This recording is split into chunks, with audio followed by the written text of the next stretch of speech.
Fire extinguishers. So a lot of people in barns, primarily what's your demographic?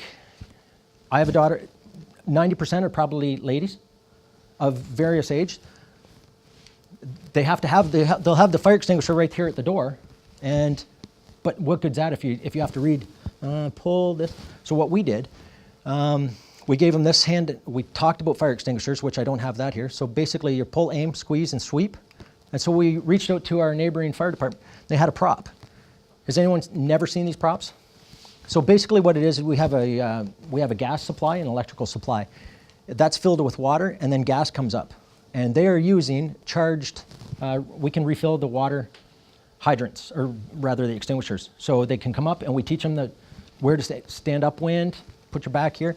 We made every one of them go through it. That was an eye-opener. They loved it. Now, we know that 30 more people now know how to use that fire extinguisher.